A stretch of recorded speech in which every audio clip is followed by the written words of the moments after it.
الله الرحمن الرحيم.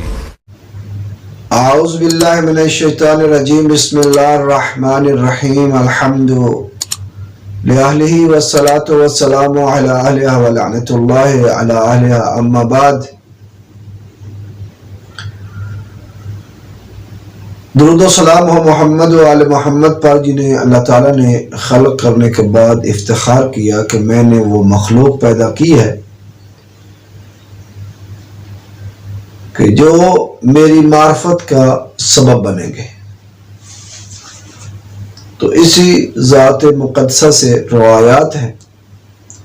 ہماری دعا ہے جس طرح اللہ تعالیٰ نے سابقہ انبیاء کی جن کے صدقے میں دعائیں مستجاب کی ہیں، یعنی محمد و آل محمد کے صدقہ میں، پنجتن پاک کے صدقہ میں تمام مومن مومنات کی اللہ تعالیٰ حاجات کو پورا فرمائے. جو مریض ہیں ان کو مالک صحت عطا فرمائے. جو بے اولاد ہیں امیر کائنات کے صدقے میں جس کی جوار میں ہم بیٹھے ان کے صدقے میں مولا ان کو اولاد نرینہ عطا فرمائے. پریشان حال مومنین کی پریشانیوں کو دور فرمائے اور مولا کے ظہور میں تعجیل فرمائے. کہ آج ہماری جو گفتگو ہے وہ در نجف کے متعلق ہے. در نجف کیسے بنتا ہے؟ کیا اس کا کوئی پہاڑ ہے یا باقی جس طرح موتیاں وغیرہ پیدا ہوتے ہیں دریا سمندر میں، اس کا دریا سمندر ہے؟ اور یا یہ کس طرح پیدا ہوتے ہیں؟ تو امام سے جب سوال کیا گیا، امام نے فرمایا اس کا نہ پہاڑ ہے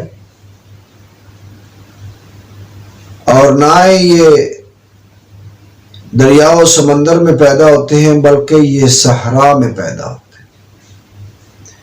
امام جعفر صادق علیہ السلام نے فرمایا کہ مجھے بہت پسند ہے ہر مومن مومنات جو ہے وہ 5 انگوٹھیوں کو پہنے. ان کی تفصیل بعد میں بیان کریں گے انشاءاللہ. چلتے ہیں، ہماری گفتگو چل رہی ہے. لیکن امام نے ان 5 میں سے آج در کو جو ہم گر رہے ہیں موضوع ہے در کو شمار فرمایا. مولانا نے فرمایا کیونکہ در کی طرف ہر نگاہ کے بدلے میں جتنی دفعہ دن میں دیکھے گا، 1 دفعہ 2 دفعہ، چاہے کوئی مومن مومنہ جس کے ہاتھ میں انگوٹھی ہے جو پہنتا ہے اس انگوٹھی کو جتنی دفعہ دیکھے گا اللہ تعالیٰ اس کو اجر عطا فرمائے گا، 1 حج اور 1 عمرے کا. پھر مولانا نے فرمایا اس کا فقط یہی اجر نہیں ہے بلکہ اللہ تعالیٰ اس کو اجر عطا فرمائے گا انبیاء و صالحین کے برابر. جتنی دفعہ نگاہ کرے گا ہر نگاہ کے بدلے میں ان کو انبیاء و صالحین کا اجر عطا فرمائے گا.